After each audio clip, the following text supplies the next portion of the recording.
Juga perkawinan campur, misalnya undang-undang kewarganegaraan ini berhasil memberikan perlindungan, khususnya bagi anak-anak yang lahir dari hasil perkawinan campur, yaitu di mana salah satu suami atau istrinya itu warga negara asing, bukan warga negara Indonesia. Jadi kalau ada WNI nikah dengan warga negara asing, anaknya selama ini sebelum undang-undang kewarganegaraan ini lahir itu menjadi problem begitu.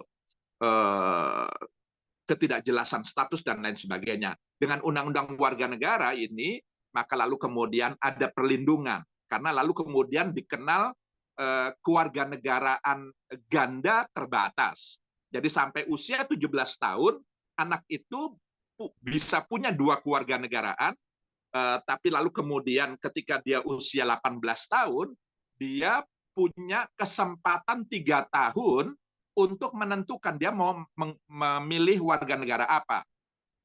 Apakah warga negara Indonesia, apakah warga negara asing. Jadi dengan status kewarganegaraan ganda terbatas, itu memberikan perlindungan bagi anak-anak dari hasil perkawinan campur orang tuanya. Jadi ini banyak contoh yang menyebabkan atau yang mendasarkan saya mengatakan bahwa ini adalah undang-undang yang cukup revolusioner menurut saya. Juga perlindungan bagi warga negara asing yang nikah dengan warga negara Indonesia.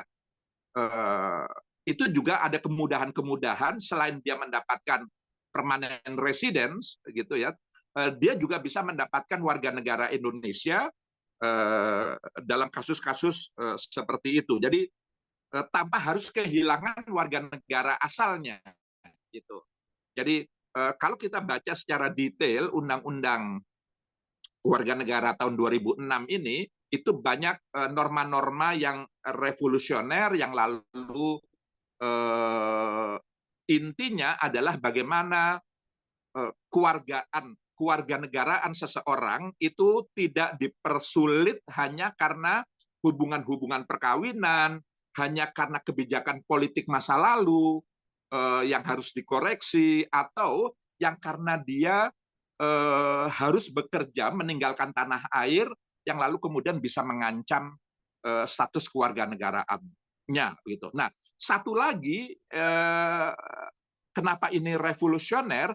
Karena dalam undang-undang kewarganegaraan ini juga memberikan perlindungan kepada anak yang lahir dari perkawinan tidak sah. Gitu.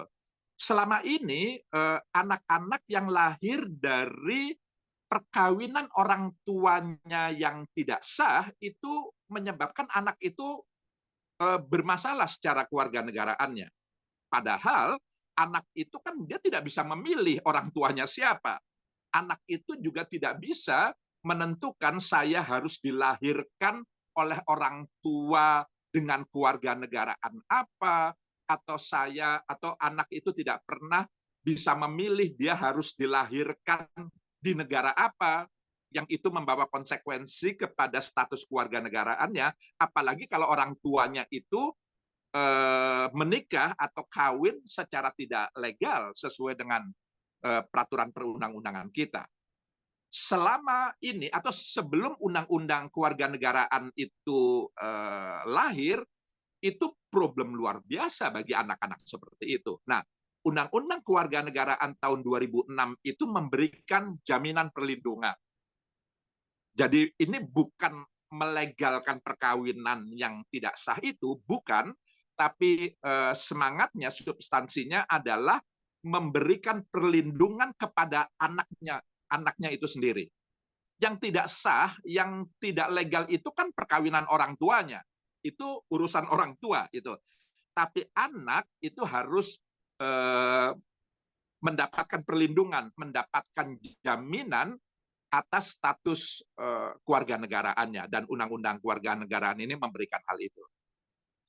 Itu poin-poin kenapa saya mengatakan undang-undang ini revolusioner. Revolusioner. Ya. Ya.